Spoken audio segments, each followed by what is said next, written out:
not a whole lot of diversity until maybe we come to this one. Falcons versus Gaimin Gladiators, and Falcons pick up a hero that I was not expecting to see Amar playing. They pick up a Tidehunter, Avery. Where did that come from?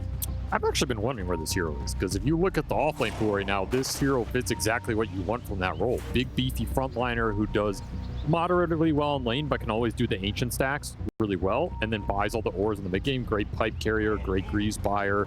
You even have some like sneaky blade mail ags builds that can give you a bit more damage in there. His facets, I think, scale really well. It's just the laning phase is atrocious for this hero right now. And, you know, you're not going to pick this Tide over slaying like a Darkseer or Underlord in a premier game for those heroes.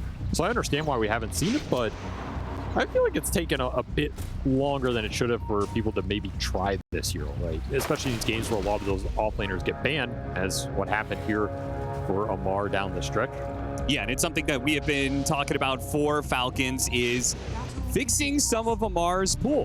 When Amar is really comfortable and they're just kind of like jamming whatever he is doing best with at the time, then Falcons seem to dominate. Dyrachyo slowed down by the blood grenade and the tree toss. Now the Shikuchi, he is dead. That's going to be first blood going over to Crick.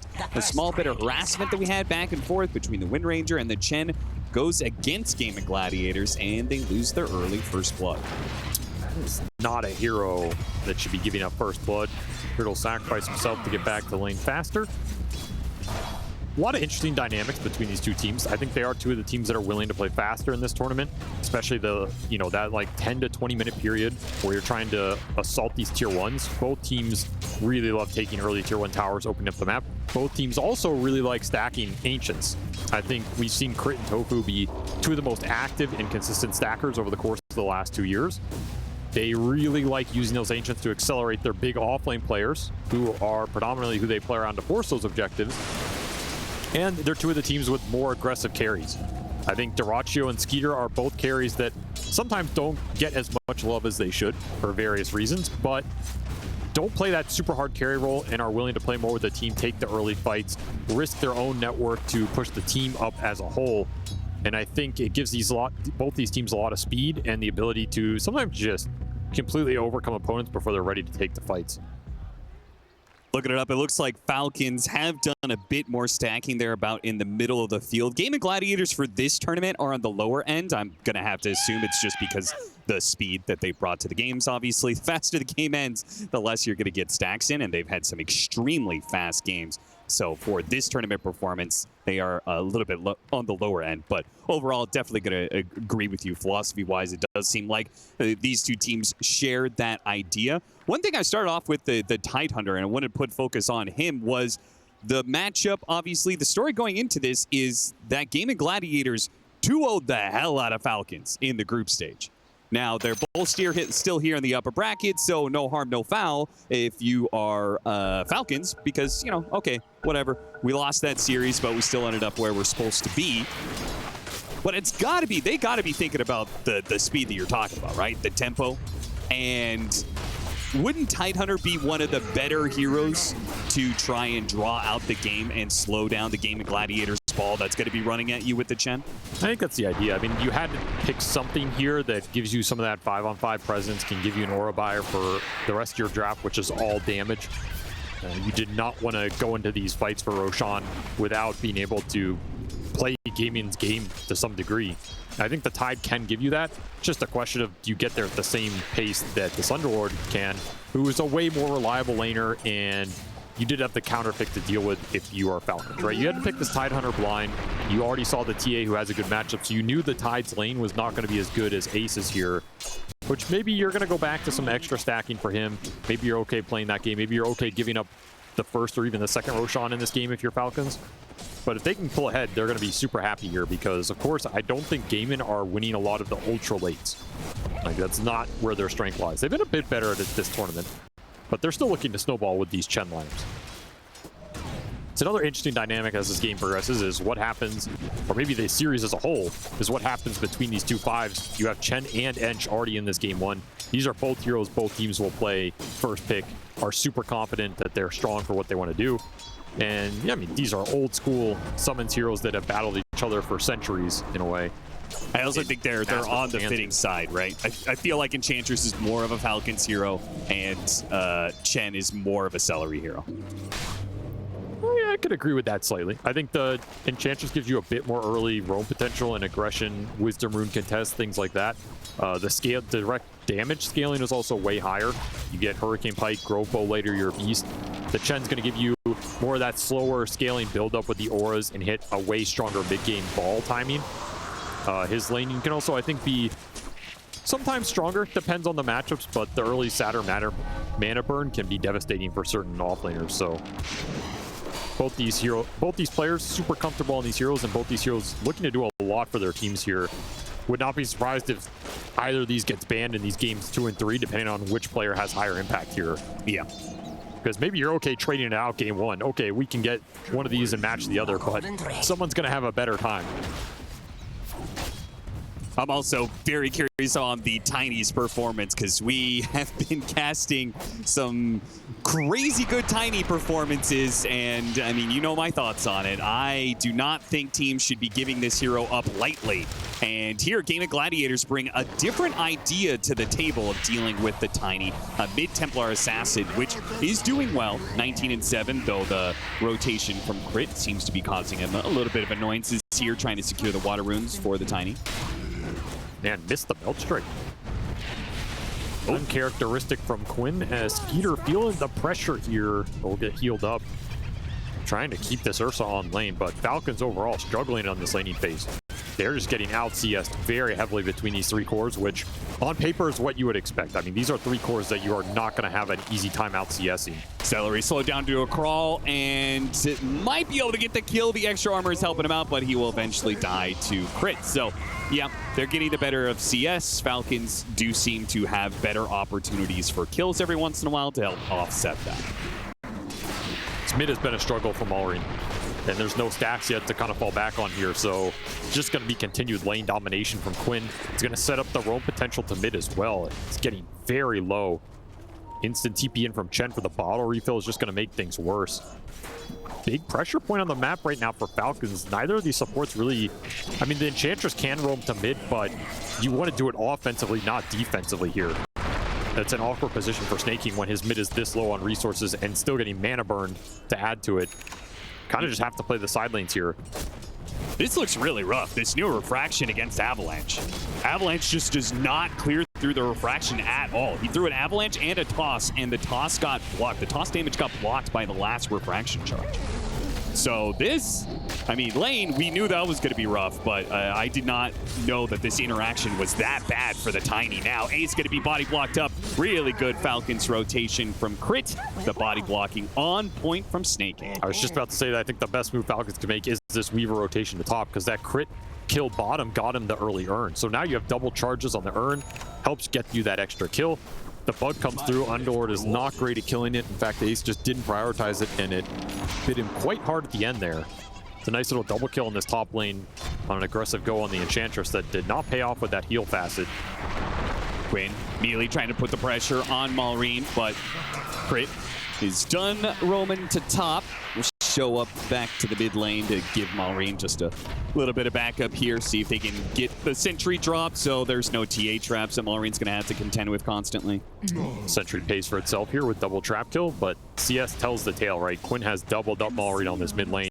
Exactly what you want to see if you are Gaimin. They love to play through this man, and they would love to play through this hero.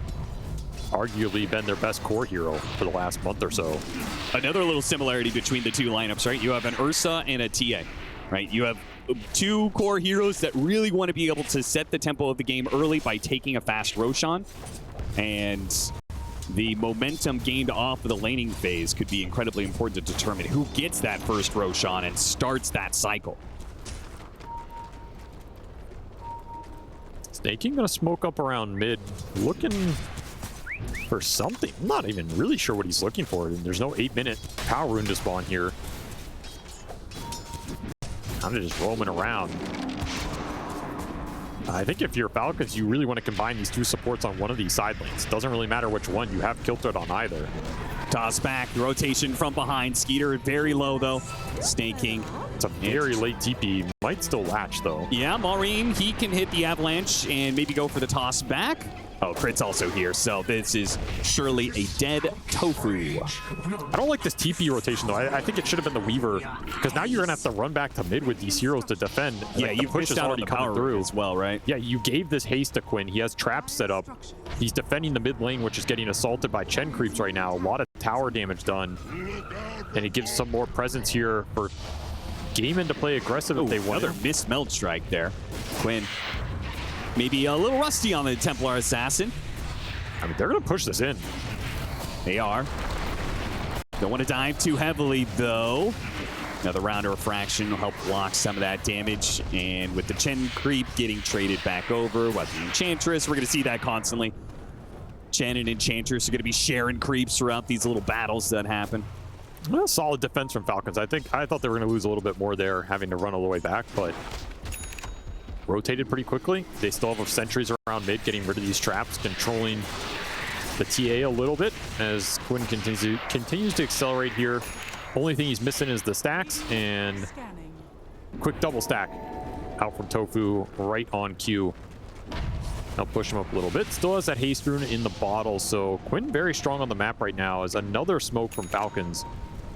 Really trying to use this tiny in the early game and going straight back to top, but nobody is there. Yeah, you have to push into the triangle or on this wave going in. I mean, the wave going in up here is really nice for Falcons. Yeah, the lane ward to spot Ace as he pushes forward. Tofu behind him cannot save him from the crash landing damage. Comes down from Maureen. Man, it's so much. Quinn's going to come in with his haste rune. Snaking's already taken so much damage that he had a ton of wisps around him. But this haste rune, it's going to be deadly. Oh my god, did Maureen just throw Skeeter in like that? He gets the kill on Tofu, but it's a sacrificial lamb surely. As look at the body blocks from Snaking, man. This guy is on point with the micro today. Skeeter definitely smiling about that as his 5 bails him out from the grave. No way to chase through that with that focus fire. Falcons get a nice exchange up top. Straight back in the mid. They would love to collect the Chen in this early game. And they won't get him. Not quite. That's going to be an earned charge used. Another power rune, though. And again, you're rebuking this mid push from Gaimin that they would love to fight around this TA in the traps. Celery is still going to give it to him. That's a big kill. Now they will get the return kill. Looks like Shikuchi's coming up, but Ace is there on the other side. You take that if you're crit. Slow down this Chen, make him come back out on the map, force some extra rotation out of game in this Underlord and Rubik. TP's on cooldown, both are in mid lane, so now you just have to commit for the tower. See what Maureen can do with this arcane route to defend it, but looks tough. I think this tower has found its time to go down. Yeah, Maureen at best. They'll just keep throwing tosses out there with the arcane rune, but the refraction blocks all that damage. Yeah, kind of inevitable. You were going to lose this tier 1. Delayed it a little bit, which I think is worth something here. But Quinn does collect the last hit as well. Early Dragonlance going to help him out, so he is big. Quite big. And if you're looking towards this race on Roshan, I mean, Gaimin have to be winning it right now. Sure. Just a question of can they eventually capitalize. Though I am surprised Ace had this rough in early game, because he was dominating that CS board. I mean, he did get ganked a bunch, but there weren't really any stacks to fall back on. And so this does kind of push the tide ahead of the Underlord in the race to the ores maybe a little bit. Tofu very far forward here. I think he was hoping to just finish up and get his level 6 so he could have a chance at stealing Shikuchi. He'll be bailed out by his Chen, though. And I do like the itemization in the next few minutes here for Falcons. They're going to have the Battle Fury and the Ursa, so he's going to go farm, but you're going to have Blink Tiny to make the plays. Early Vessel on the Weaver to counter play the heals from the Chen and the sustain here. And ATF, he went the Blade Mail build on the Tidehunter, which I think makes a lot of sense here because you are against that Wind Ranger. You eliminate yourself as that target that he can bulldoze through and get rid of the front line, make everybody else deal with you. Also some nice extra armor versus the TA. Helps you farm up the stacks a bit better as well. I think it's going to pay off here over the long run. Make him feel a lot better in the fights as he works towards those auras. Gaimin Gladiators. They're really reaching, trying to get some kills. Falcons seem to be very correctly positioned in a lot of these situations. They're going to use the Ravage to get the kill on Dyrachyo. Now, Ace has used his gate. Don't think he wants to go through that one, though. He'd be surrounded maybe by you go through it if you're Falcons. Yeah, maybe. Take a free trip top. They're thinking about it. Yeah, Maureen and Crit are going to do so. Yeah, this is just a free teleport top. You can punch into this tower. I mean, you also got to think about 14-minute Wisdom Rune here. That Vessel's coming out for the Weaver. A lot of early spell damage. And maybe a little bit of contesting of the stacks as well. This is the hardest position to push into, though. Falcons are going to, or Gaimin are going to have traps here. They're going to have wards. They're going to protect the Ancients for this TA. That 14-minute Wisdom Rune is maybe a pipe dream. Still getting some solid space, and I feel like if you're Falcons, every time that Chen and the Underlord aren't pushing the lanes in against you, you're pretty happy with that game state. Yeah. Like, it feels like Celery's early game has been pretty lackluster here. Yeah, definitely has not accomplished what we would normally expect out of Gaimin Gladiators. They've taken one tower. And the difficulty, I mean, Chen you could say is a straightforward hero in some ways, but the difficulty with Chen in pro games is determining how much you can push the map and how much you should just farm the jungle. That is often the hardest decision you have to make. And here, we saw Celery try and pressure mid-tower. He got some objective damage done for the team, but he's also the poorest hero in the game, which, you know, you have to weigh, okay, we got this tier 1 down, but my Chen also could have just been AFK farming that entire time. Yeah. And he might be the most farm support in the game and already have a mech. All these things are trade-offs right now. We'll get another tier 1 here. And this tier 1 is particularly important because it helps control the Roshan pit for Radiant side, right? And we're probably looking at 15 to 20 minutes. That's when this next Roshan's going to die. Falcons, they're going to have to keep that in mind. Currently, they're chipping away at this mid tower. Probably will be able to trade. Oh, actually, Ace is going to come in and try and defend it. They're trying real hard about this. He pops out. Whoa, almost one-shotting Snake King. He dies pretty damn quickly from a meld hit. Oh, but he got the last hit with the little range creep. I mean, that's the king in a nutshell right there. You think you outplay him, but he gets you in the end. Nice snipe from him. I mean, that was a tower I think Ace was like, well, time to deny the tower. Yeah, I think so, we too. get everything there. It makes that move worthwhile. But yeah, the wisps, the extra wisps, this facet has been really impressive to me over this tournament. Yeah. And I think we've just kind of seen it become the default. I mean, you know, the other one's not great, but the amount of early sustain this gives you is just ridiculous. Does not help you against big burst scenarios like that, though. And Desolator for Quinn is going to be a huge timing here for Gaimin. I just keep watching this Tiny. I'm sorry, I'm going to go off on Tiny again. I just keep watching this guy one-shot the creep wave with toss. Like, how are you supposed to Gaimin Gladiators push a wave with a creep wave or a Chen army when, like, just one toss just casually kills it? What, you don't think giving the greatest pick-off hero in the history of the game instant wave shove mechanic is good? Yeah, I mean, I think that's probably a little bit of an overtune. Ace? I think it's fine. Big trouble underneath the tier 2. Are they going to go for one more toss? They might as well. They've got the bug for the vision, and he gets flattened by the watermelon himself. Goomba stomped by Amar, and they'll just run over Tofu as well. Gaimin Gladiators. No toss back. No response whatsoever here. I mean, the vessel charges are just refilling for crit here. You throw out that hand of God, it's just mostly negated. Vessel has done its job this game, and this Weaver is going to be big. And what are they getting in return? Doesn't feel like they're doing much. It's been awkward. Like, the Chen doesn't want to aggressively push the towers on his own. You want to play through the TA, but you're having trouble invading enemy Ancients. You're not taking the fights outside of that mid-tier 1 that we saw them take. Again, this has been a kind of slow early game for Gaimin, only finding 4 kills. Quinn is insanely strong. Now, you do have an amp damage on this TA, and you did go the early blink, so the fighting and game potential for Quinn is 100% there. You can gate into those plays as well. They moved to the wrong side of the map. Yeah, they just had awkward. all of Falcons. You just gave up Roche. The farthest place you could be from the Roshan pit. And they're just running back like Gaimin Gladiators didn't do it themselves, and now they moved to the wrong side of the map trying to catch Falcons, but Falcons already here at the Roshan with an Ursa and an Enchantress. There's no way they wanted to give up this Roche, but they just might have to. There's no way you can blind blink this as Quinn when there's Ravage. Oh, you're really going to desperate try and portal in? Skeeter's going to try and finish it off. Ace will get the Firestorm off, but immediately be jumped and likely killed. Now, he's dead, does some decent AoE damage, but Gaimin Gladiators, they just can't take advantage of the situation. I feel like that was just some macro misplay from Gaimin. I don't think that should have been as easy as it was for Falcons, especially with the Chen army you had up. This was a double troll summoner that didn't get lanes in. Now you're getting chased down. Nice avalanche steal. Good use of the TA trap to slow down Amar. He's probably the biggest threat right now. Don't want to let this guy get a big ravage, but Celery's still going to die underneath the tier 2. Again, these tosses, crash landing, doing so much. Skeeter gets a bit low. Another, oh, Tofu, good avalanche into Shukuchi steal, and he gets himself denied on this ancient stack, which Skeeter will promptly farm up. He's like, okay, I didn't get the hero kill, but I'll get some neutrals. Bleeding out kills on top of the Roshan. Once more, just Vessel charges going straight into crit. I think every charge has gotten them a big kill. Yeah. There's no real way to turn this unless you're willing to commit into the fight against the Ravage with your amp damage TA. Very strong right now, but if you get Ravage there, I think you're just going down.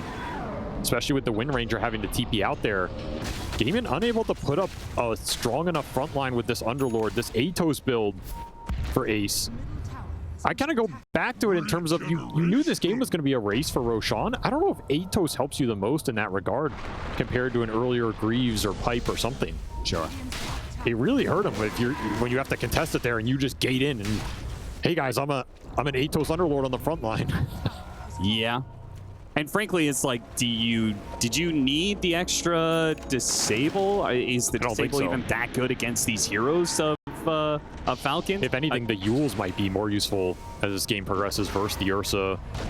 You know, set up the Weaver catch into like a trap silence or something. Yeah, or counter crash landing toss by using the unit that's flying at you. I just feel like that might legitimately be the best play that is something. I mean, because that's what's happening. All that's happening is just like tanky heroes are getting lobbed at Gaimin Gladiators over and over again. They take 90% of their HP away off of this toss, and then like they can't turn around and actually kill the Ursa or the Type Hunter that has landed on them. I don't feel like this Atos is going to pay off for them. I think maybe Gaimin had plans of this game accelerating better for them, and they could have been more aggressive. And if the Underlord is gating into TA ganks and Atosing people and setting that up, there's the value. But you're not going to get any of that in this position. Now you're going to have to take a defensive fight. Mar ends up walking into him. Skeeter's going to follow that up. And the toss will finish him off. Ravage hits onto 3-2. That is very nice. Gaimin Gladiators going to try and retreat back to their tier 2. Only losing the Chen for Ravage isn't so bad, though. Yeah, I actually thought that was going to be worse for them. Same. Able to kind of walk it off here. Got a lot of spells out of Falcons. Ursa ult, Tide ult. Can you fight with it is the big question. Ace is just trying to catch up right now. And you're looking towards BKBs on these. Well, at least the BKB on the Wind Ranger would be big. Desolator on Quinn would be huge. He has fallen behind. Losing that Roche was a big deal. This Deso could have already been done. And the Templar Assassin not only losing Roshan, but losing control of Ancients, losing control of the Tormentor. Everything is going very well for Falcons now. And they still have a minute and a half left on this Aegis. They would take the Wisdom Rune at 21. Maybe does Ace have his gate? No, he doesn't. So they'll likely give up both Wisdom Runes. I mean, I'll be honest. This feels like a draft that was designed to make the Tiny's life hard.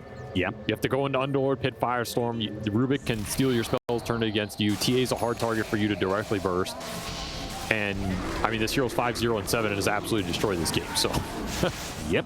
I don't think we're going to see him game 2. I don't think so either.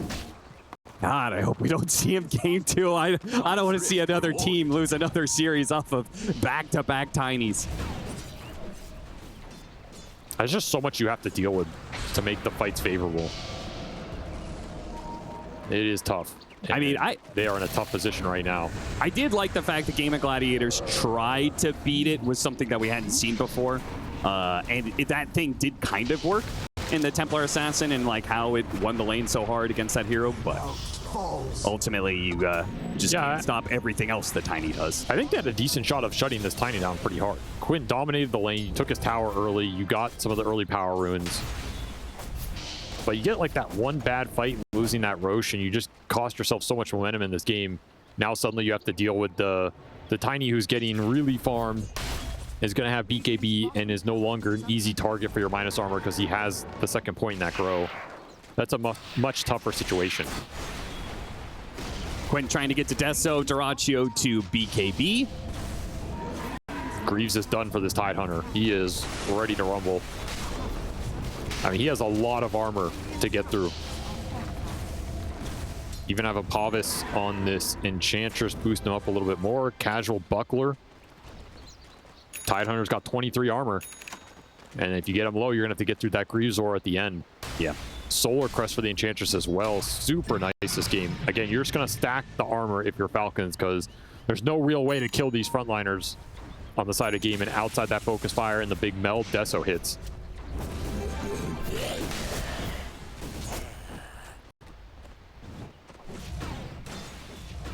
Battle of supports in this series. So far, Falcons have dominated this game one. Enchantress, Weaver have just, they made the better rotations, got the objectives, got the early fighting up items up faster, and this Chen Rubik just fell behind.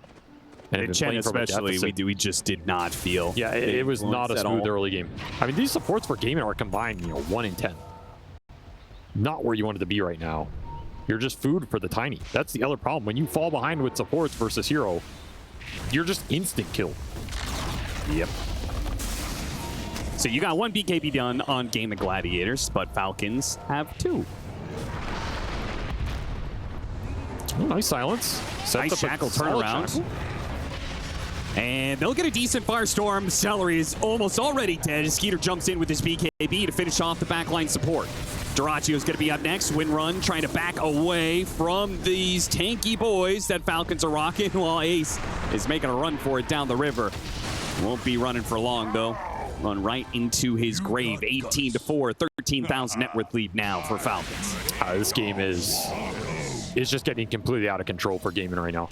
They are going to significantly lack the damage they need here in the next 5 minutes. They cannot find some big core kill on the map. I mean, that was a full Focus Fire BKB that went in that Tide. It did nothing, man. Absolutely nothing. Gossamer Cape, the Blade Mail, extra Kraken block, and then you'll throw in a Solar Crest on top. This is what this pick was designed to do, and it cannot do it. And there's a lot of ways Falcons can get on Celery this game. I feel like every fight has been somebody jumping the Chen and bursting him down. It's either the Weaver with the Vessel and Swarm, the Tide Hunter jumps in, you get a Ravage, the Ursa finds him, or the Tiny finds him. Close call. Too many things you have to hide from right now. And that'll be a constant problem for Duracio. The anchor didn't have the cooldown up for the Windrun. The anchor, extremely deadly. I mean, even if you have a BKB and the quick reactions deal with the Ravage, you're just going to be assaulted by so many various things here from Falcons in these situations. There's just not really any space left to play with. You're also looking at this map while Duracio's going down. There's not a single Radiant Obs on the map right now for Gaimin. So you're trying to contend with just playing around the trap vision. Is that enough? A lot of it's been dewarded. You can't get the lanes out deep right now. And every time you lose space to operate and lose vision, this Tiny becomes more oppressive. The anchor becomes more oppressive. Looking at a Halberd now for ATF would be super strong versus these cores. Completely debilitates both these range cores if you can get to it. Not a lot of near-term solutions for Gaimin unless you can somehow win that next Roshan. That would be a huge turning point. What does that fight even look like, though? I do not know. I mean, you have to burst down one of these cores in some sort of crazy sequence with chain stunning, like Big Shackle into Lift with stolen spells, and just let the TA and the Wind Ranger focus them down. I'm going to say you're not bursting down Tide or Tiny, so you have to get a Shackle on Skeeter, some sort of telekinesis into Shackle, and kill him in that window. Yeah, I actually don't think you have enough disables to kill any of these cores before they get off BKB, or in Amar's case, like Greaves and stuff. Well, and that may not even be a discussion, because this pick off on Templar Assassin right next to the Roshan pit, right as Roshan spawns, means that Falcons, they already probably had a free Roshan in their hands, but now it's freer than ever. There goes your contest. This will be a cheese Roche, which means you can give the Aegis to the Ursa, the cheese to the Tiny or the Tide, both good targets for it. It's just a two-man kill squad of Crit and Maureen will hunt down Duracio, while they also take the Roche. Yeah, this game just completely collapsed. that first Roshan was such a pivotal moment in this game. And Gaimin just didn't execute the lanes well enough to put themselves in a position to take it away. Now you find yourself in almost insurmountable position here because your lineup just doesn't function from this point. No. You just don't have damage to bring these heroes down at all. And the armor continues to stack here through the neutral items, through the ags and the shard bonuses. You're going to have another core to deal with as this Weaver is completing Gleipnir. They got to get another round of Tormentors during this Aegis as well. Actually, did they? I don't think they ever. They didn't even do their own. Oh, yeah, they did. I remember now. It was the Weaver plus Ursa. But we're going to have another Tormentor spawning in 2 minutes on the Radiant side. Feels like very likely Falcons will be able to play for that one. Quinn gets picked off in the river. I mean, you got to take certain risks at this point. Yeah, be out on the map somewhere. Otherwise, you're just going to get starved to death. Did get an amp damage rune for his trouble. See if he can use that in 40 seconds when he's back up. Meanwhile, though, Falcons try and go for the kill on crit. Telekinesis back into the shackle. They do manage to get the pick off. So not a core, but they get a kill on a support. They don't even lose anybody for it. Radavatos just in time. Spoke too soon, though, as the Underlord comes in and is overwhelmed by heroes. 4 heroes around him. Impetus shots. Oh, is that one? That one's going to land, and it's going to do the damage to finish him off. They keep jumping forward. Skeeter hopping on to Duraccio, forcing another win run. As he backs away. Whoa, Malrine gets the toss into the Ravage. As the win run was expiring, the toss by itself was going to be good enough, but Amar secures it with a Ravage at the same time. And Falcons will now just take the full lane, perhaps. TA's back up, still has that amp damage rune. Able to threaten a little bit here, but you're just toggling the deaths. No real entry into this fight. Did not get the Ravage steal either. Still have Aegis for 2.5 minutes. And the tosses continue. Another toss back, but it's a TA, so able to keep the refraction up. Blink backwards, doesn't get him far enough away. Falcons just able to run him down even after the blink. And diving well past tier 4s with 0 punishment, it seems. Malrine tosses Amar out of the pit that he was stuck in. And back to friendlier skies. Another game where Tiny dominates it pretty much from the 10th. That's the second he had blink in this game. Just felt like Gaimin got nothing done. Oh, nice stolen toss there from Tofu, which might lead to the pickoff on Snaking. Yeah, he's going to die into the focus fire. They don't have focus fire for the rest of these heroes, but Amar's getting a little bit low. They have to back away, though. A heal. Celery can't contend with the damage buildup from Skeeter. Does way too much. Goes into the fountain for a little bit there. Cops some damage. Now he still has the Aegis. The toss. Avalanche from behind from Malrine. Does big damage from Gaimin Gladiators. Skeeter goes back into it. Finishes off the Underlord. Now turns to Duraccio. The win run's only going to last so long. He can't catch up to Malrine. Can't finish the job. And now he'll die. Oh, never mind. Another win run. And he's okay for now. Power shot gets thrown out. They do manage to take away that Aegis. A silence onto crit. Oh, Yule's after the Shikuchi. An opportunity here presents itself. Any disables? Nothing. Gaimin Gladiators have to let Falcons run. I cannot believe Malrine got out of there. Like, he went past your tier 4s, avalanched your entire team, and walked it off. Didn't even have BKB for that. Gotcha. Man, he is beefy. And again, the lack of damage from Gaimin. The real kills they're getting are just these focus fires on supports, which, you know, would have been nice 10 minutes ago, and now it's a little too late. It's just so hard to bring a target down and open up that fight for yourself. Everybody's just jumping on the Chen all the time. There's not a lot that can bail him out. Still, you only lost 1 laner Rax. I mean, looking on the bright side of life. Yeah, you got a Deso charge for the TA. More on the board. Yeah, true. That extra 2 damage will go a long ways. Meanwhile, Mars picked up 20 Kraken Shell block. So okay, yeah, he's outpacing you a little bit. He's outpacing you just a little bit, but... And unfortunately, Deso has a cap, whereas this Kraken Shell facet does not. So that'll also be a problem with the way these kills are racking up. And here comes what could be the final blow in this game 1. 27,000 net worth lead. Not gonna wait for a third Roshan. frankly do not need it.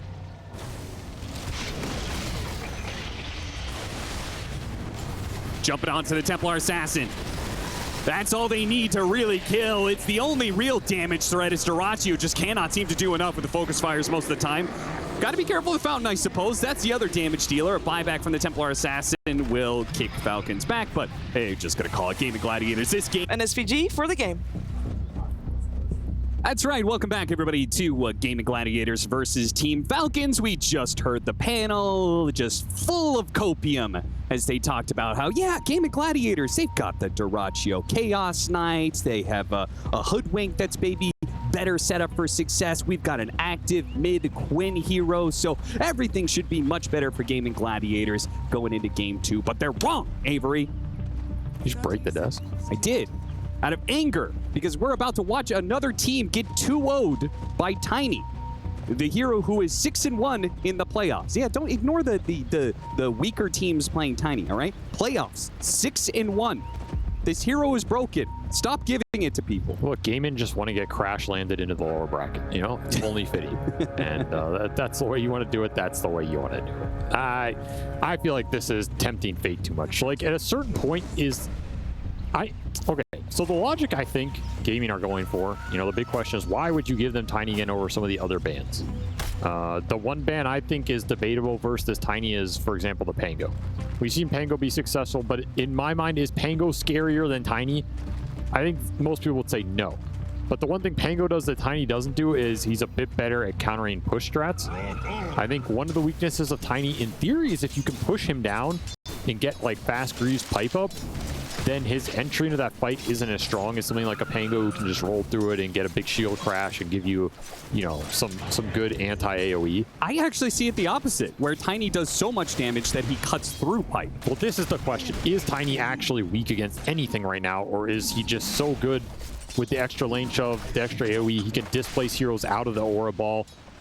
I personally think you should ban this hero. I think the numbers are just too stupid. I think when a hero enters a place where the numbers are too stupid, and the hero has a lot of other stuff going for him, we should not forget that this hero is probably viable even if the talent facet wasn't insane. It is one of the like quintessential TI heroes for a reason, right? Yep. He shows up for so many TI, so many big tournaments because he has the best displacement ability in the game.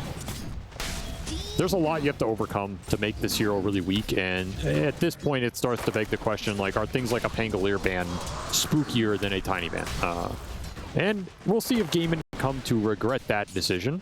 They could also look like geniuses here if they're able to push the hero down and exploit maybe his one little weakness. At this point in the Craggy.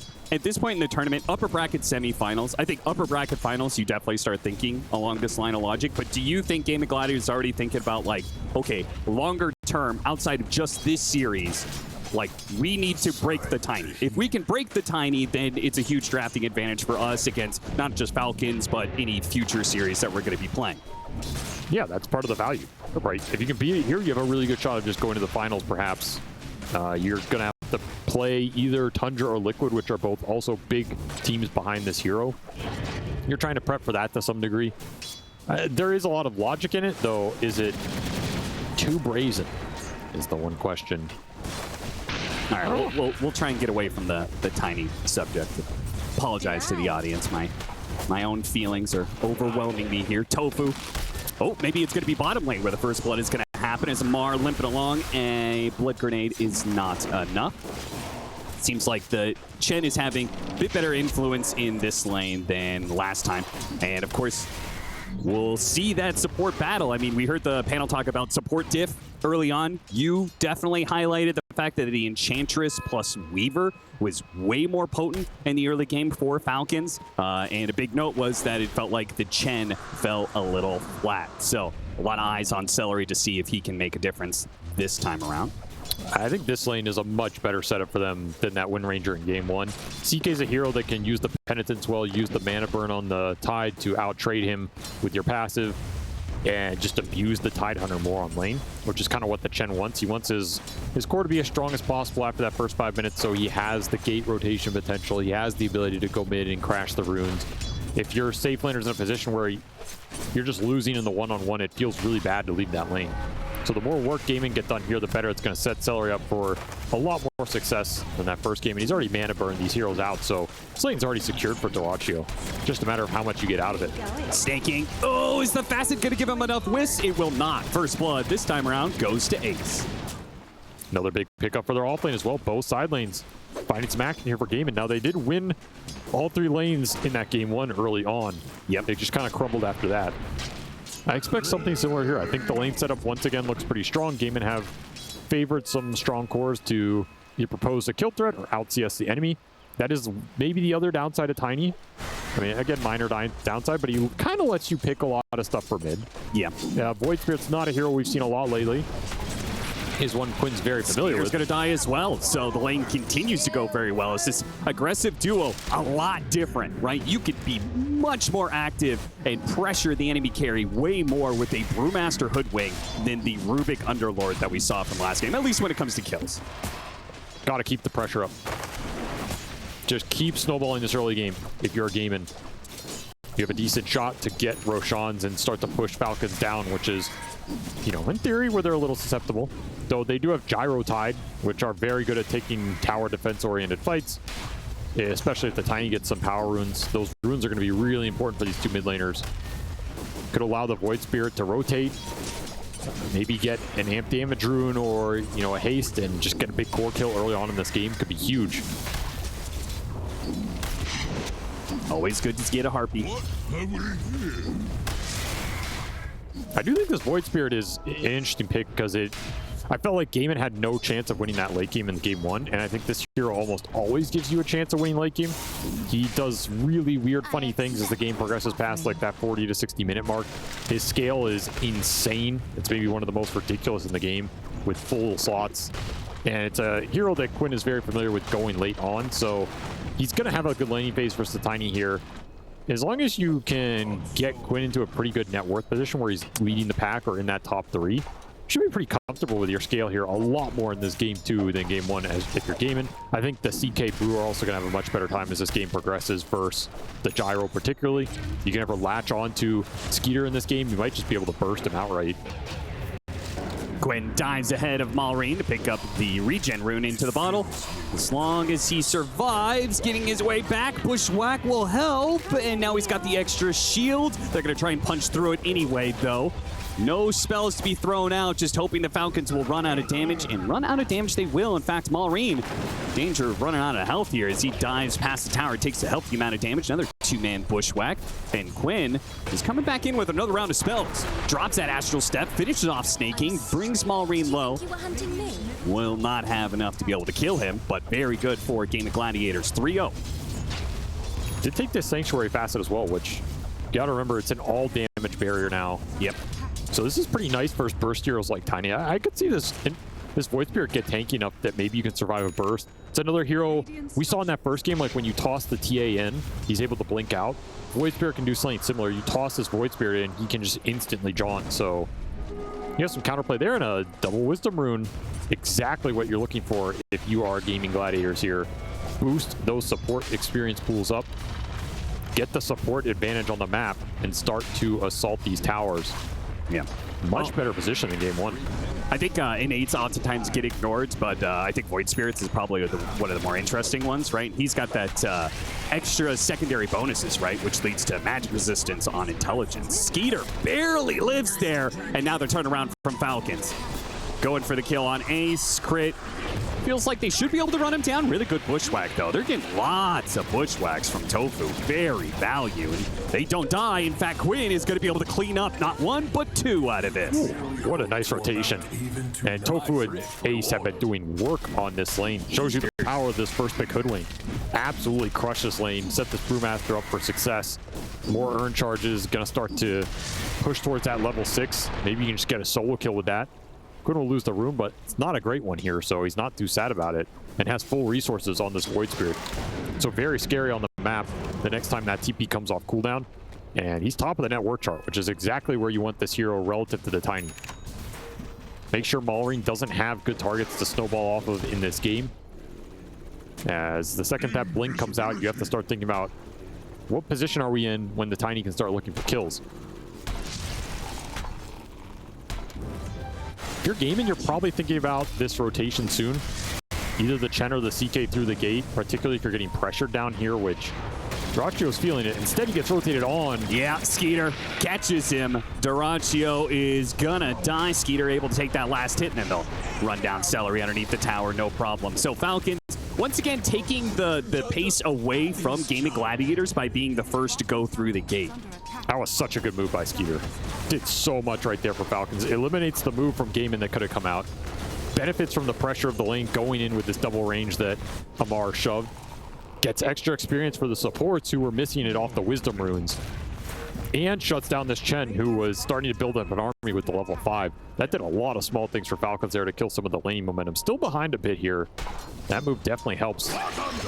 And you're going to probably look towards Skeeter to be pretty active in this game. I think you're going to need... If you want to defend towers, you're going to need the Tide and the Gyro here to combat the Brute.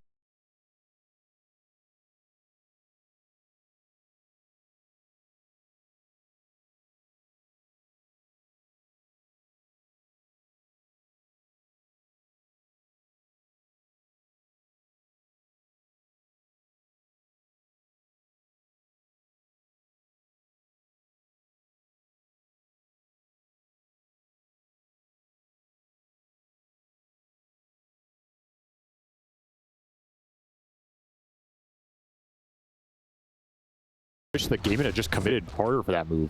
Yeah. I think it would have worked out. And I think they are really strong. I don't think anything can test this Brewmaster ulti in the early game. I don't think so either.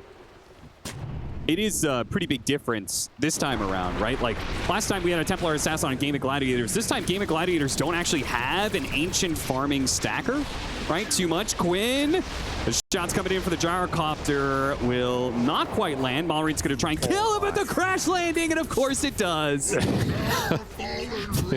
You know the thing about this is, like, every time somebody in this tournament has died to this toss, they always have the same expression. What? It's like, how did he get me? How did he do so much damage? That's the part I laugh at every time. I mean, maybe I enjoy Dota players' misery a little bit, but like, across every team, every time it's happened. Every time? I don't understand it. At this point, it should not be surprising. In fact, you should be surprised if you live through it. Exactly. If I survive with 10 HP, I'm like, what? I didn't die? Well, Falcons make a big move. Killing Quinn, taking his tower, and that'll drag a lot of that net worth back down. Gaimin Gladiators were beginning to build up a bit of a nest egg. I thought Gaimin Gladiators were going to be the ones to take the mid tower and then threaten taking over the triangle, which is what I was trying to get to, is the fact that Falcons really want to play off of those stacks, where Gaimin Gladiators don't need to. They can focus way more on just invading and keeping the Gyrocopter and Tidehunter away from those Ancients. Yeah, I like the idea of the wraparound mid with the instant Vessel on Ace. I think they should have just committed to that move, and I think it would have prevented Skeeter making that move of his own. I mean, honestly, Skeeter has done so much work for Falcons in this early game with this Gyro. He has really shown his strength as a carry. Mar really believing in his strength. TP's into 4 heroes. Gets down to about half. Still on amp damage. Oh, nice shackle. With the Gyrocopter ult coming in, maybe Amar is rethinking that Ravage. I think Amar was looking at that situation where it was just like, all right, I'm just going to defend this. And then all of a sudden, everybody from Falcons showed up to help. I think if Skeeter could have been there faster, you would have ravaged there, but they were tanky, right? Hand of God goes off. These are some beefy heroes. You don't really have too many nukes to play with there. And don't want to necessarily try and incentivize your allies to fight into amp damage, avoid spirit. Yeah, that's another very spooky part of that. You always have this Vessel. You know, if the Gyro commits to the fight and you just Vessel him, becomes pretty scary for Skeeter to commit to that play.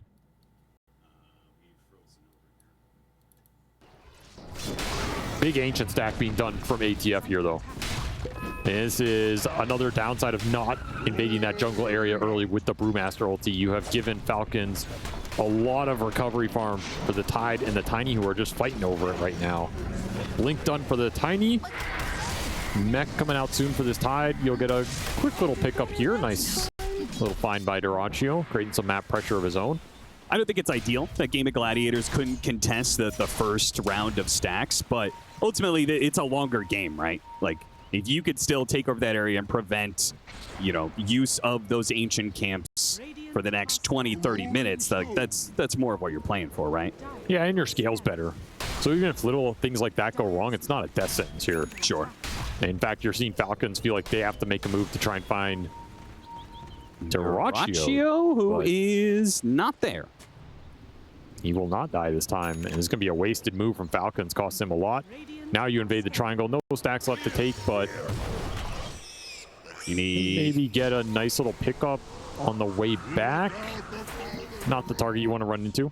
Arcane Rune, always great for a tiny. There's 14-minute Wisdom Runes also out there. Mar just faking the Ravage, just seeing if he can get... actually got a toss back into the Ravage with a Shackle holding him for half a second. It's not enough. He gets a jump away. The missile's coming in. He didn't actually dodge the missile, but it looks like he's going to be fine anyway.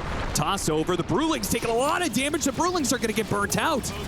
Oh, the Brewmaster ultimate not strong enough, at least not in a 1v4 pretty much. Nobody of Gaimin Gladiators really backing him up there. And they'll get extra kills, of course. Malrine jumping forward, getting his hands on whoever he can, throws him back into the team. Tofu will join Ace in death. Oh, the Avalanche was just off the mark. Man, Malrine almost found a third kill for them. That Arcane Rune went hard in that fight. I mean, we talked about the hero to death, but that is another scary asset. Just giving this hero power runes, he goes absolutely ham with them. The tips come out as Malrine secures a big team fight win. First Brewmaster ult, you end up dying during it. Just not used early enough in this game to get the real value. And it's a fight where your Void Spirit almost gets chain stunned to death. That was incredibly close for the missile landing and just obliterating Quinn. Very good execution there. But he's tanky enough, he's able to survive. The downside is your Void Spirit's out of the fight. Your Chaos Knight's not there. That's basically just a 5-on-3 at that point. Falcon's happy to collect.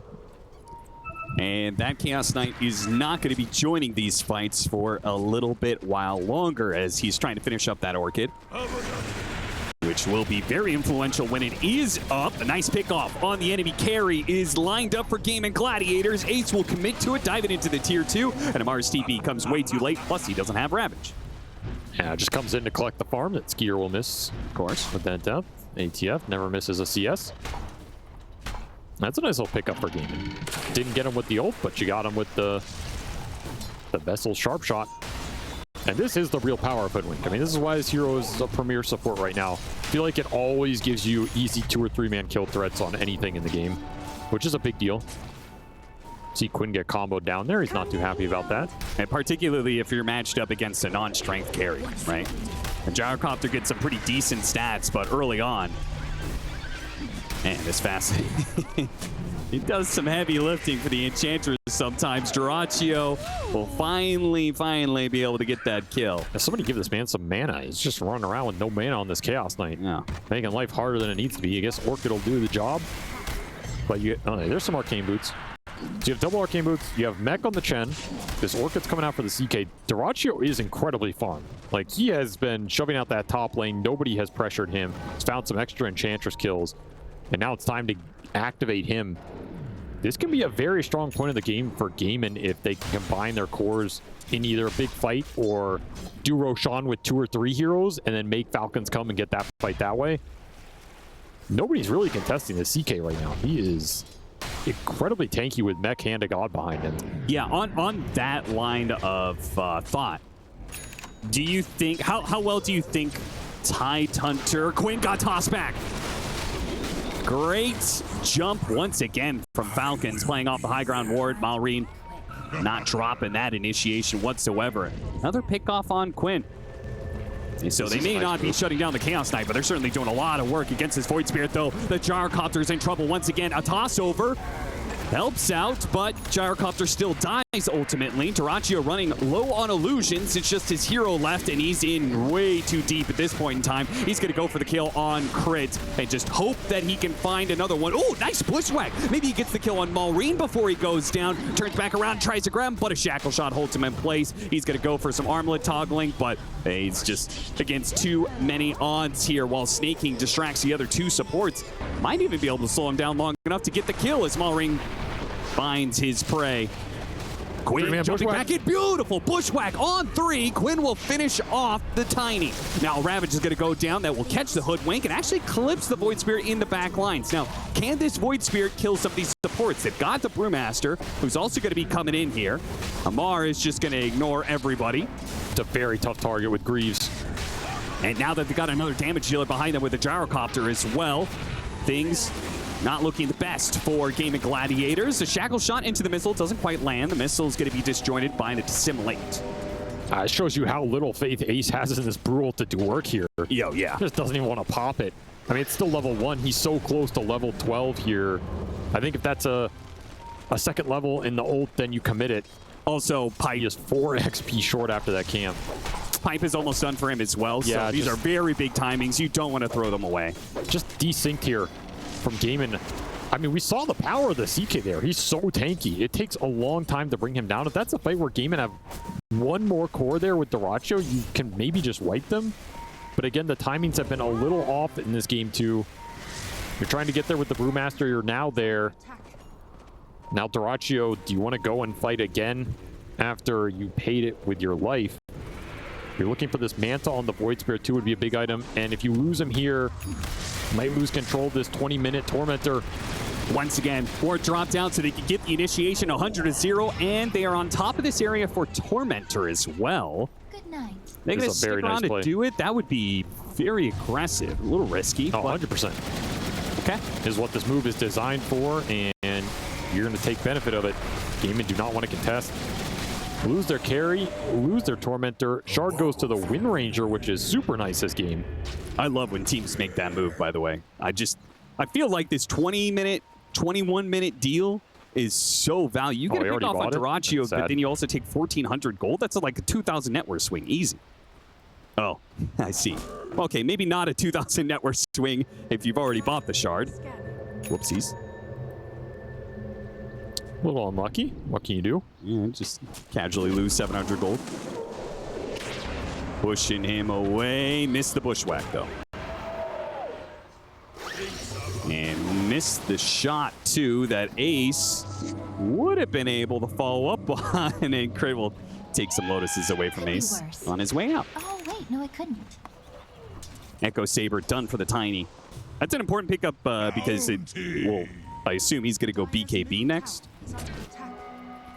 Condor or BKB, probably one of the two. Kind of surprised that Gaimin haven't tried to just force Roshan. I don't think that fight's too bad with them. With the early sustain from the Chen, who's having a much better game this time around. You have CK who can do it really fast with the Penitence, and then you're going to get a good fight for Ace with this level 2 Brule. Maybe Pipe will be the signal, and Manta's done on Quinn. Also picks up an Arcane Rune. Yeah, but they've been waiting on this Pipe for a while. Did his courier die or something? Toss back into Ravage. Is this enough damage? It might just be enough. Okay, the Illusion Rune spares him one of those impetuses. It would have been a bit closer had it not been for that one. But God definitely helps. I mean, Ravage being down, they're going to go back in. Gaimin Gladiators should immediately try and do something with this. They'll get the pick off on Snake King to start. What else can you get during this window of time? I mean, just go Roche. That's the easy play. You could look for more kills on the map, try and get some deep wards out. You know, look for the pickoffs with the Hoodwink, collapse the lanes. You could push a tier 2. Also an option here, but I agree. You want to get something done right now. Exert some pressure in this game while that Ravage is on cooldown for nothing. And Quinn's just back to full HP here off the Chen sustain. Even finds a regen rune. So he's getting all the power runes, getting the extra levels here. And very importantly, this Manta will help him continue to deal with that problem because they also have the anchor, right? And that's a big problem for the Void Spirit unless you have some sort of dispel deal. So that'll help him dodge a bit of damage, kill the anchor, get back to full mobility again. This is looking decent for Gaimin here. They're going to get an uncontested Roshan. Going to be very fast as well. You have some good Chen auras between the 3 little creeps here. Extra damage, extra magic resist. It's going to be a strong push coming through with this Pipe timing. Big question is how much can you push it right now? I think there is a world you just barrel down a tier 2 and force the tier 3. Because in theory, that 5-on-5 is unlosable, except for the fact that you're going to get tossed in on somebody. I think they barrel down the bottom lane and they could take...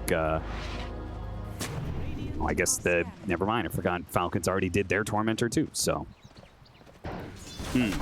Because right now feels like a low point for Falcons in terms of damage output. Yes. Like your gyro is into that third, fourth item territory where he packs a punch. This Tiny and Tide are doing some decent spell damage, but they're not. Yeah, look at Ace heroes. just shrugging off this damage. Yeah, you're not threatening them right now. And they'll get a pick as Tofu goes through the gate, comes in from behind, gets the bushwhack onto Tiny. No stuns. No stuns. Okay. Falcons will be able to mostly just TP straight out. He'll be snaking left behind once again, but he'll create as much of a diversion for as long as possible. And it's what is this, man? A decent amount of time. Why is that a thing? I don't know, but they get him. Time to push is the question mark. Yeah, gotta go for tier 2 top. Are you gonna make me watch this again? Come on. It was long enough the first time. It really was. All right, if I'm gaming, I want to start going down a lane. Start hitting these tier 2s. I don't care about Falcon's 5-man fight right now because you have Aegis, you have Pipe, you have Hand of God, double Manta up, Shield Rune even on this Void Spirit. This has felt like the best moment in any of these Tiny games where the Tiny might not be able to have the impact we've seen. Yeah. You've tanked up enough, fast enough, and snowballed this game to where your 5-man is hard to break right now. So you get 2 tier 2s for it. You can go down the last lane. You have Vision down there as well. I mean, you got to be confident when you see Skeeter do something like this, where he knows that they can't contest Gaimin Gladiators, so they're trying to do, like, you know, creep-cutting shenanigans around the map just to try and stall the game out a bit longer. I feel like that gives you all the confidence you need of, like, guys, they really do not want us to go high ground right now. It's just you're not really building damage here on the side of Falcons, which I think is their biggest problem right now. Yeah. It's just not coming from any of these cores. You're getting BKB on Gyro, BKB on Tiny, and trying to get to Ashivas on the Tide, which is not going to be here for a long time. None of these items really help you punch through this ball, and this is Gaimin's MO. They got the successful ramp they wanted in this game too. This is the type of Chen game they were looking for. They have it. Greaves is done. Drums is done. You have Creep Auras. You have Pipe. Nice shackle. 3-second stun on the Tidehunter. No crack and shell cleanse. They just don't even hit him. Gotta look for a toss back here. Try and burst somebody. There's a lot of gunk in the way, though. Chen army, just a ton of illusions. Gaimin Gladiators hit tier 3, go bottom, hit tier 2. Another minute and a half left on the Aegis, so opportunity to go high ground again. They have one BKB done on Maureen. Another BKB just needs a minute or two. And then they will have BKB on the Gyrocopter as well. Now, there will still be the problem of damage, but I imagine Falcons will think that a two BKB timing is going to be strong enough to contest Gaimin Gladiators. Trying to catch Skeeter right now. Does not have that BKB yet. He's 150 off. Well, he may need a few more minutes after this one to get that BKB, as he is definitely caught here. Can't TP if the Remnant doesn't go out. Yeah, exactly. Quinch is going to hold on to this one, wait for the Astral Steps to come in. Meanwhile, Falcons is trying to force things on the mid lane, go for the Chen pickoff. Skeeter trying to dodge as much as he can, but the Bushwhack will finally finish him off. And the Chen only got down to about half HP here. If anything, Gaimin Gladiators are going to be able to fight this one back quickly, killing Crit and Amar snaking. Both going to go for the TP out. The snaking will have his denied as the stuns come out from the Brewmaster, who popped his ultimate here to ensure, okay, got to make sure we don't lose this mid-fight because the top engagement is going very well for us. Time to go high ground. Winning both sides of the engagement means free high ground push.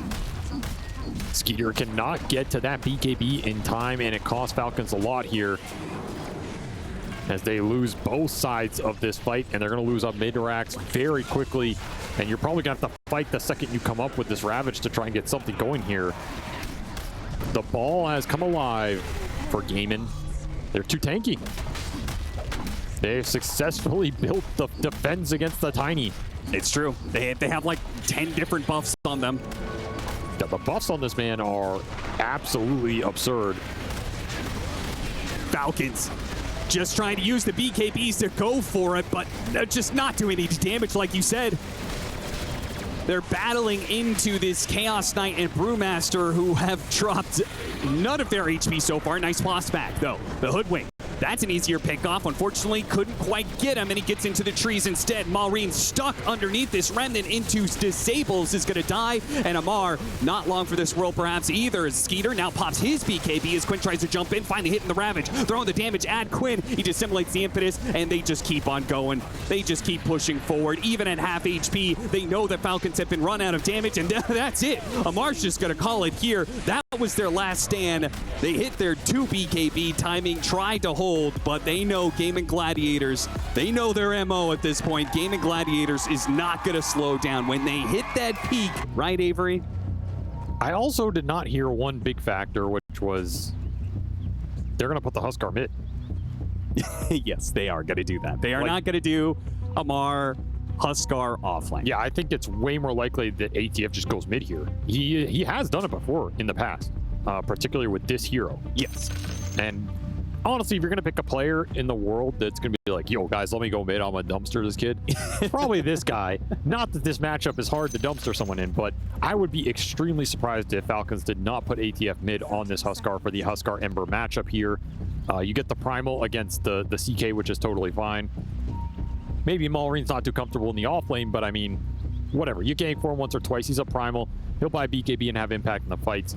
I feel like Primal Beast kind of plays itself in some regards, right? It's like you get out of lane and then you run around and do the same thing anyway. There's no way you're picking Huskar against Ember and not putting that matchup there. It would just be, you'd just be GGing yourself. Yes, which is where the silence may actually be a buff, right? I think for so many matchups, the change from a disarm to a silence is actually a big downside for the Huskar, but against this matchup specifically could be very good. Dyrachyo is going to get run down, so it's going to be snaking his damage over time from the dual breath. Ends up snagging the last hit over Maureen.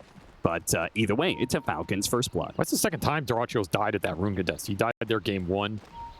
And those are bad deaths. I mean, first blood's always bad to give away, but I feel like when you give away on this Chen lane that we've seen now 3 times in a row, it's kind of mega bad because enemies get level advantage, which means they can get a level 2 or 3 first and just go on you. That's kind of when Chen's the weakest. He doesn't get to play this long laning phase with the mana burn going to work, things like this. And in this situation, they body block the creep camp, so it goes underneath the tower. So the creep equilibrium is going to push out to the favor of the Primal Beast, which is going to be very good in this matchup. This looks like a strong laning phase for Falcons on paper. They have very high damage early game supports that should out damage this Chen dual support from Gaimin. They have cores that can set up kills. They have a mid matchup that is very favorable on paper. Could be scary, depending on how the early CS goes and how they use this first blood bottom. It'll certainly be a difference in pace, right? Gaimin Gladiators won the lanes, definitely won the lanes in game 1. I would say they mostly won the lanes in game 2 as well. So what does it look like if Falcons run away with the laning phase, as they are sure to do? That is a good question. Chen is not very good at getting pushed down himself. You have Huskar to take Roshan. You don't have a lot of tower pressure. I mean, Huskar can slice pressure tier 1 by just winning the lane so hard. But there's still a lot of AoE in this lineup. I think the Primal is, again, a hero Falcons go back to when they feel like their early game to mid game transition is rough for them. This is a hero that can give you a lot in that category and can test some of these early tier 1 pushes really easily. Oh, James doesn't land on Amar. Quinn will take some heavy punishment for that one. So far, Quinn's doing okay. I don't think the levels 1 and 2 are too bad for this, but the 3 through 5 are where it really heats up. And you have to try and survive this little body block here off the water rune. A little awkward. What about our off lane for Gaimin Gladiators? So the last time around, we saw this Brewmaster plus Hoodwink. Man, they did some serious work. Snapfire, I feel like, just doesn't give you quite the same firepower. And I feel like your matchup against Jakiro is also a lot worse. So not expecting them to run away with the lanes like they did with the previous Brewmaster game. And it's Crit who gets his hands on the Hoodwink this time as a result, which was a dominating force. Nice duel, Brad. Big damage. Tofu's going to go down, and Snaking will be able to stay out of the hands of Ace. So 2-0 now to the favor of Falcons as Ace grabs the creep wave and drags it around without his support hanging about. Gaimin did pretty well CS-wise first 3 minutes here, but this is going to be the test now. The next 3 minutes leading up to that 6-minute power rune. Do you give up too much here, particularly in mid, particularly against some of the primal Hoodwink spells as they start to heat up? So far that chain lane's going well, but this Brewmaster one is not going nearly as well as it was game 2. Jakiro, a true laning force. Never thought I'd see the day, but we're here. Go. Cookie over the trees, does manage to catch him. Good spot. We're gonna have to just always beware of the possibility that the mid lane could get run down as Quinn takes down to about 50 HP. Yeah, we saw Dyrachyo low bottom off the primal trample combo. There's a lot of kill threat on these lanes, and you gotta take the trip to base. You gotta do it, man. Yep, that's just the nature of the matchup. Level 4 Ember Spirit. He's gonna come back to a level 5 Huskar. So there's going to be one more really hard window for Quinn to get through here. Going for crit. Only a 1 second stun, but that's one. That is more than enough. Yeah, a little out of position. Gives a freebie away to Dyrachyo, will gladly collect that. And once more on this Chaos Knight that I feel like has been his best hero this event. I know he's been playing a lot of the Brood and some of these other like aggressive carries, but the CK feels like it scales really hard. He's willing to play it into counter picks. He doesn't care. It gives Gaimin some extra lane shove and threat on the map, which I think is really valuable for players like Quinn who want to just, run around, control the map, and slay people. This hero does a lot for Gaimin. They get their hands on that Chen CK again. Very strong. Jakiro's going to get shot down by Tofu, so Sapphire does continue to have a winning presence in this off lane. Though, nobody can rotate to help out Quinn in this matchup. The Huskar is being so aggressive, but Gaimin Gladiators seemingly don't really have the best heroes to be able to do something about it. They're going to go for the kill on Chen here as Malrine cuts over. Give him a bit of mana, and he's got enough to be able to kill Celery. Crit is going to get low. Dyrachyo is making his way over. Is he fast enough to be able to spy the Hoodwink, pull him back in, and get the hit? One hit is not enough. He needs a second one. Crit turns around, hits him with the bushwhack, and now this is just a lot of downtime for Dyrachyo. Even if he gets this kill, which duck it away into the trees, he'll be able to find it eventually. But it is still a big loss of time in lane. Yeah, this dire wave got half dragged to the small camp, half into the tower, and then he lost another one to the tower. That is a lot of missed CS. Feels probably worth it. I mean, it'll be worth it just because of what happened at top in the meantime. They did kill Skeeter while it looks like Snaking was going for a pull. So I don't think Falcons have played this lane too well, honestly. Yeah. Like, getting the first kill, you just bring the region out on Jakiro. I don't think Gaimin were in a position to really get as many kills as they're getting on this lane. They had no urn charges on the Brew. Now all of a sudden you feed away one, you get urn charges, and then you take down the Sven. Now you got 2 more. Level 3 on the Cinder Brew. Gaimin really recovered this lane nicely and have put this combo to work. Certainly not taking advantage of, like, that's one of Jakiro's biggest things right now, right? With this Liquid Frost, it's a lane-winning support. Yeah, exactly. So much damage, but unfortunately, it has not managed to win this lane. It's about to get a little bit worse with the Chen rotating from behind. They're going to go for back-to-back kills onto Skeeter. Cookie sets it up, hits 2. They are both burning here. Skeeter turns around, throws out a 1 stun, but now he finds that Dyrachyo has made this rotation. The same rotation he made in last game as the Gyrocopter. Dyrachyo returns the favor in Game 3 for a double. Man, that is a beautiful rotation. I mean, very similar to that game too. Like you said, Skeeter made that to kind of dodge the gank or the pressure in his lane, make the first move. Dyrachyo, I guess you watched the replay, makes it himself and scores a big hit here for Gaimin as they get 2 kills and some tower pressure with his catapult. Exactly what Chen wants. They're going to be able to linger up here, so I don't even think you can really come back here if you're Falcons. And just a beautiful 2-man cookie really seals the deal. Yeah. This was the kind of Chen rotation I was looking for in that game 1 we just never saw. I'm not sure exactly what prevented it, but this is the type of snowball action you want. It's where Chen's really powerful. Some of it's just got to be the fact that he would be rotating into an Enchantress, right? So part of it is Maybe, you're coming with this creep, and then the Enchantress just takes it away from you. Like, okay, there's like 60% of your strength just gone. I can't believe Snaking went back up here. This is just a dead tower. Like, there's no way you're going to be able to go back here. Even if Dyrachyo wasn't there, Ace just pops ult and solo kills you. There's more gold down the drains. Man, Snaking has had a rough early game this time around. With one of the stronger laning supports, as you mentioned, not a good sign because you're losing a lot of value out of this Jakiro pick. Oh, I don't think Dyrachyo wants to go back bottom either. Like, yeah, no, he doesn't. And Celery probably doesn't want to either, but he's left a Harpy behind that is killing the creep wave.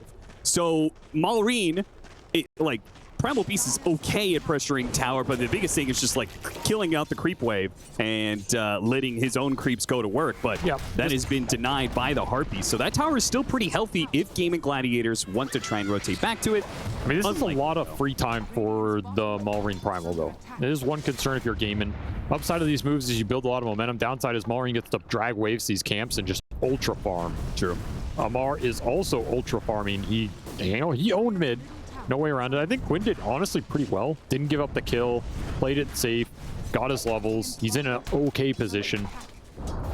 I've definitely seen worse Ember Huskar lanes. Yeah, considering how completely bully this matchup is, he's done all right. He's still the lowest net worth core of everybody in the game, but again, he's almost level 8. He's almost level 8. Has a power rune to work with as well. No face boots though. Honestly, this might be one of the better Ember performances I've seen versus Huskar.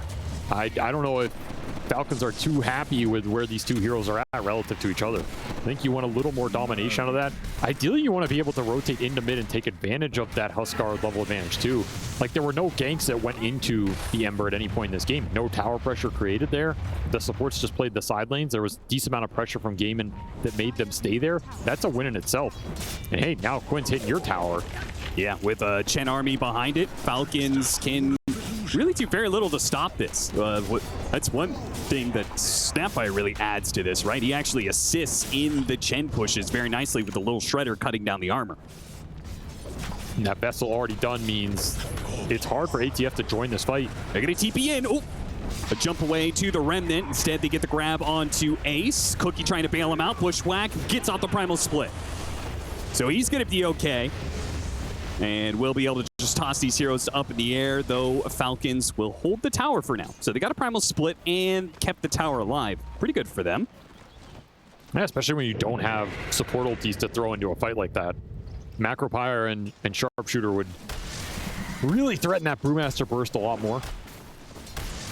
And yeah, Skeeter is just behind on the levels. That lane did not go his way. He's going to need some ancient stacking. Unfortunately, he's playing with ATF, and ATF does not give you any free ancients, so... No, he doesn't.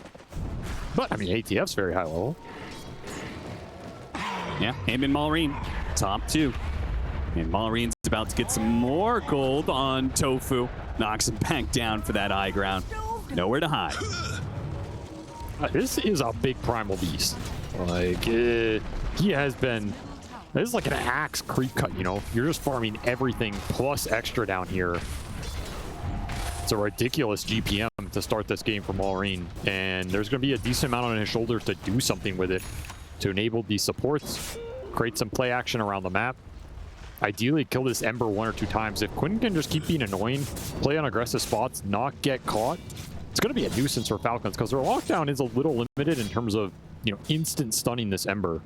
We're seeing that blink come out for the Primal. It might be one of the reasons here. Then you have a blink pulverize, and then you can chain it up. Otherwise, how do you really start on the Ember in this type of game? A lot more difficult. First move's going to come from Gaimin, though, and they're pushing towards that triangle that was stacked up massively last game. They scan it out. Oh, they're going to smoke break on each other right on the corner. Seller drops a high ground ward, spots it. Malrine spots him and gets the grab with a Macropyre that guarantees a fast kill on not just the Chen, but his army as well. Power rune is top.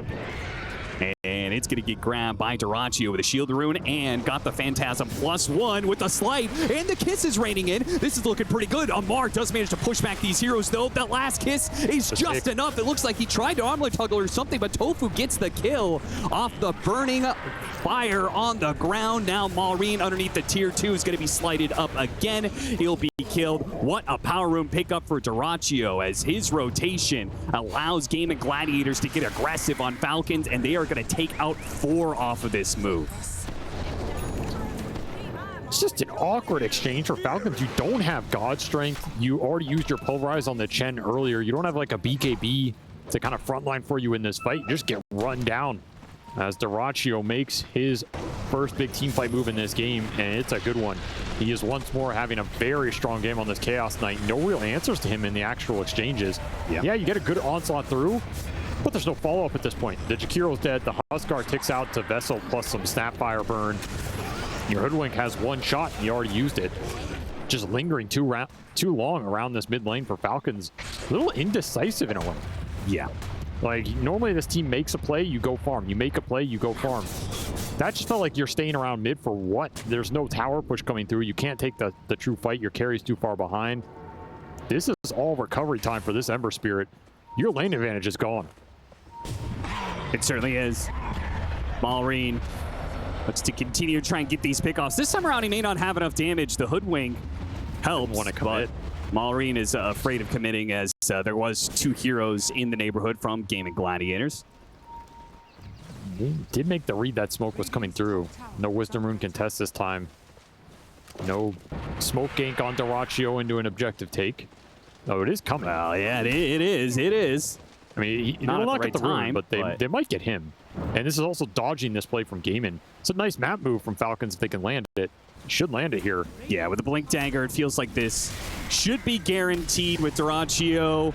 Maybe he gets off his armlet, and that'll make him a bit tankier, especially with the Chen heal coming out, but he's definitely dead. Question is, will Falcons get out? Because the smoke is coming in from behind. They're going to lead in with the kisses. They do have Primal Split as well. This is a team fight winning combination. Falcons just need to try and extract as many heroes out of this as possible, but it looks like they're going to lose 2 as Maureen has the boulder chasing him down with a Fire Panda to boot. Tries to break through the trees, but it will be to no avail. So 1 for 2 exchange off of that little move. Quinn. Oh, he is out of mana here, in trouble, and killed by Amar. Finally dies to the Huskar. That's a frustrating death for him because it's just on him. I mean, there's no way he dies there. He's doing the correct thing, which is wasting time mid, being annoying. Just a little misstep here. Cost the Ember his life just as he was recovering nicely in this game. Yeah, just as he was about to finish up the Maelstrom, which then, will speed him along to the next round of items and help him catch up to everybody else. And now that's been delayed. This is also extra gold towards ATF's BKB, which is going to be a pivotal point in this game in terms of Falcons trying to force the Roshan with the BKB timings. I'm surprised Quinn gave up this kill. It's one of those things where like you chains and then you're like, oh yeah. Yeah, just flat out actually dead. Mana mismanagement. I'm not even sure if he survives. He goes to that remnant. He is slowed up. Yeah, he would have had to wait for the Huskar to hit him and then jump after back-to-back deaths. Yeah, this is. Oh, I mean, his game just got way harder. And those are big XP kills. This was not some Ember that's like level 7, never had a laning phase. He's level 11 there. Falcons find the openings around this mid lane. Quinn on tilt. Tofu drops the ward. Maureen, I think he saw. Yeah, they saw Tofu there for a second. We'll get the instant D ward. And now Falcons is back on pace to dominate. With the BKB complete for the Huskar, they're going to bulldoze down this mid tower and probably look to that objective you're talking about next, which is Roshan. Man, this was such a nice 2 minutes for Falcons. It looked like it wasn't going to be that great with the smoke gank on top that was the rebuttal for the Chaos Knight, but back-to-back Ember kills into fresh Observer D-Ward, into Tier 1, into your BKB's done on Huskar so you can threaten Roche now. That is a sequence right there. What if... Is it possible Gaimin Gladiators could ever do Roshan? 100%. They have Snap minus armor, Chen Penitent, CK can give them the front line. Is they have Pipe Primal Split, so they probably feel good about their team fight overall, and they obviously are holding the ground that Roshan set up on, and Celery seems to be there. This is a good call. I think they should do it right now. awkward part of the map for Falcons to get to. They need to do it fast, because It's pretty fast. I imagine Falcons. Maybe Falcons just weren't confident enough to contest this without the first frontline item on the Primal. You had a choice of Eternal Shroud or BKB. It'll be Eternal Shroud here for Maureen. But without that, he is a little susceptible to just being burst down. Okay. And this level 2 Brutalty plus pipe timing for Ace is same thing as last game. Very hard window to fight into. Especially when your Sven's behind. Like, Skeeter joining a fight is super hit or miss here. You're dispelling some of the armor buff right now. Somebody's going to get tossed. Like, maybe you get a good connection on one hero, you burst him down, but are you winning the rest of that fight when CK can come in? Probably not. Just not a good enough early game for Falcons to take that first Roshan. It'll go to Gaimin, exactly what you want with this Chen strat. Now you're back to the point of what can you do with this Aegis on the map. You come through the gate here, not showing just yet. Crit, the pushes into this corner, does not end up running into the smoke of Gaimin Gladiators, though. Net worth pretty even. The Ember Spirit is very, very poor, but a lot of this is being made up right now by the fact that the Chen and Snapfire have a decent lead over their counterparts on the side of Falcons. Chen just farming jungle. A lot better than we saw in game 1. Tofu having a poke here at Skeeter. Duracchio's going to come in and stop that TP. Skeeter is not going to be able to make it out of here. And Quinn coming in from behind to help get the hoodwink kill is a big bonus for him as he managed to get the last hit there. Get some much-needed golden experience for himself. Gaimin got to keep abusing the fact they have some better lane shove right now. Can play the map a lot better. Join fights with everybody. I mean, ATF, he's going to wave him goodbye, but damage is done. That mid-wave hits the tier 2 while you're hitting bottom with the brew, so... What is this 4 stack of wards that the Falcons have all along the mid lane? It's a little overcommitted. I mean, unless you can, like, smoke to this triangle and use them, you're not getting too much value out of it. It's a lot of vision that not doing a lot for you right now. Yeah, I mean, I assume a big part of this was just trying to hunt down the Ember Spirit, like let Maureen get his blink grab on the Ember. And they did get it twice. Yeah. But now the group up is here, and this is where you're a little weak right now. I don't think you have enough punch to get through this pipe in the true 5-man with the Chen unless you can get on the Chen to start. Oh, but if they can pick off the Ember Spirit, they take that every single time. They've got him again. The Slight, he's got some burn damage on him, though, and I think he kicks out, and he does. Another Skeeter huge find. Sits up on the high ground, catches Tofu. Tofu not going to be caught by that bushwhack, but Maureen and Skeeter are looking still to run this one down. But they have Duracchio with the Phantasm and the Primal Split ready to go. This is a fight Gaimin Gladiators are willing to take. Tofu, protected by his cores, now fires back at Skeeter with the kisses raining in. With the stone thrown at him, Skeeter, he has the full globs of fire that'll bring him down. Amar wisely pops his BKB and TPs out. A team fight that even after a pickoff on the Ember Spirit, almost a kill on the Snapfire, goes to show what you're saying. Gaimin Gladiators, their ball is just too strong right now. Overextension by Maureen. Just goes in a little too deep. Duracchio had really nice positioning, gets the silence on him, and they chain stun it up with a Centaur from Celery. Some really nice team play to just bring this Primal Beast down and punish the fact that Maureen did not go for the BKB. He went for the Eternal Shroud. This will scale better in like the 5-6 slot situation as the game progresses, but right now you're way more susceptible to the few disables that Gaimin have, that they were able to throw them all on him. He just got nothing off that fight. Yeah, you're reaching into one of Duracchio's, like, we've seen so much Duracchio Chaos Knight, and this Orchid window, I feel like he's so devastating with it. You know, he's such an active carry that getting a second item Orchid, I feel like he just always gets like a pretty big lead for Gaimin Gladiators in this like 20 to 25 minute window. As you can see, Gaimin Gladiators don't lie very well with the hero. This has been their best hero of the tournament. Yeah. Halberd for ATF. I mean, there's one concern here, which is I felt like game 2 was really nice because you had that scale going for you. This game, I feel like Falcons are outscaling you at a certain point. Yes. Which means you want to keep snowballing this game. These kind of pickoffs are really important. You want to keep building the lead, making sure you're in a stronger and stronger position to keep getting and snowballing off the Roshans.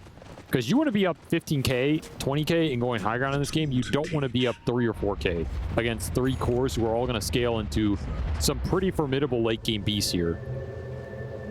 Particularly this Primal. We've seen a lot of teams struggle with the late game Primal Beast in terms of how do you bring this hero down? Yeah. They have, like, small little things that will help general mobility. I think they also have the Dispel of the Storm Panda, which is pretty helpful. When you pop the Uproar, you can get rid of the armor charges. But how much can you rely on the Pandas this game against a Sven and a Primal who can both kind of cut through those? That's true. They have really points good of the game. AoE clear in that regard. And it's another problem for the CK. Like if these two cores are strong and then you have some of the AoE from the Huskar, it's blink the wrong direction. Gonna have to charge his way to the Chen army. They've got Dyrachyo in a pretty good spot. The Blighter going out trying to stop this one. Dyrachyo maybe he's too strong though. They have to grab him with a Pulverize to stop some of this. Amar goes in trying to finish him off, but this Chaos Knight is just not dying easy. With the pipe and a Crimson Guard, it all goes wrong as they all in for the Chaos Knight and they fail to get the kill. And now they'll pay the price for it as 3 members gonna get run down with the Hoodwink, nowhere to run to. A 4th member added to the pile. A triple kill for Quinn as well as he jumps right up there in the network chart, almost catching up back to Amar's Huskar. I'll tell you one thing. I'm pretty sure Maureen wishes he went BKB this game because this Eternal Shroud, it has just not done the job. He took 1,500 damage from Mortimer Kisses there. Like, yeah, you're negating a lot of it, but they're also just able to pour in all the magical damage, and that's most of their damage at this point in the game. And Orchid's going to give you a nice pop on top of that. Particularly if you are convinced that your scale is better, I feel like BKB would make sure you weather through this timing. Exactly. That Gaimin Gladiators are so strong at better. Man, the lack of BKBs on all the cores has really hurt him in these fights. I mean, Skeeter also just tanked everything there as all 3 cores were clumped up. Even if you get the CK, you're losing that fight. Yeah, Mars the only one sitting there with a BKB every single time able to get out of fights. But keeps on losing his other 2 cores in these engagements, and this time he's not going to be able to make it out. BKB still on cooldown. The highest farmed hero of Falcons goes down. Falcons starting to crumble a little bit in this game against the Chen CK strat. It's a very similar lineup. You have the Brew in there as well, and they're hitting this mid-game aura timing. Don't have damage for this Bite Crimson. And true to Gaimin Gladiator style, when they know they're strong, when they know they can hit high ground, there is very little hesitation to it. Dive in the tier 4 on the Jakiro, and they'll go back to taking that tier 3 now. I mean, this is not a question of what you're getting, if you're getting something here. It's a question of how much are you getting. And the nice thing is Ember, Quinn has just been cutting all these waves, making sure the map is favorable for them while these pushes happen, so they're not losing out on anything. Falcons do the same thing, though. They also cut the creep waves. Backdoor protection goes back up, sparing them a lot, but that one creep, Quinn managed to chase Tofu away, and off of 100 HP creep, they will be able to finally finish that tier 3 and take the lane of barracks at bottom. I don't think you can fight this anyway. You need BKB Sven at least. Probably another item on each of these cores. This backdoor should come up here. So I don't think Gaimin are getting much more out of this, but they should be very happy with that. Got 2 deep observer wards out. Likely one of those is going to live for a long time here. Give you really good information to play off of. And Snaking are at 1. I don't think he's going to get this other one, though. Yeah, that lane ward. Very unlikely. Crit drops a ward of his own, TP's out before he is sandwiched between Tofu and Dyrachyo. So some more deep vision from Crit. I mean, if you're Falcons, you got to just stall this game. You got to push lanes out as much as you can, particularly the 2 side lanes, so you force Gaimin to split up right now. Did get to the BKB on the Sven. That's part of the puzzle, but not all of it right now, and you are still just outmatched in terms of the tank ability. This is the problem going up against these Chen lineups. At this point in the game, they are absolutely terrifying because there's not a lot of heroes that give you the damage output necessary to deal with them. You know, something like Timbersaw for sure, but you're not getting your hands on that here. A lot of heavy lifting for Maureen to accomplish right now, and he's 900 off an Ags. He wishes he were closer. He doesn't even feel confident enough to complete that onslaught to bump into Ace. He's so scared about what's coming their way. But if he doesn't do something to stop it, to slow it down, it's going to be 2 lanes of barracks before we even hit the 30-minute marker. Well, you got to get out on the map right now if you're Maureen. You need this Axe to fight. He sold some, I think he sold Wand plus something else to try and get it here. Lowering his net worth by around, 400 to try and finish this Ags at a pivotal point in this game and Gaimin back off. I mean, so some extra economic damage done. They probably should back off, right? You don't want to throw into this high ground and give Falcons the opportunity to take Roshan for themselves. So, second Roche time. Yeah, I'm surprised they're not just beelining Roche right now. Yes. You got them in their base. That's what you wanted here. Second Rax does not win you this game. Second Roshan probably does. Much bigger objective, which Falcons know they have to contest. So, a 4-man smoke behind Snake King. You have Primal Ags. You have the Sven BKB. That's what you're going to have to make something happen with right now. They're pushing through mid to see if there's maybe any like Ember Spirit who's going to linger and try and cut one more wave. There's also a 8-minute power rune, which might spawn. I think you have to find Chen here. I don't think you can just go on one of these random frontline targets. You don't have the damage. I mean, if they catch Snapfire, that is a really good target to start on. Well, that's a BKB on the courier. Oh, the BKB is going to arrive just in time. They're just going to jump the pit.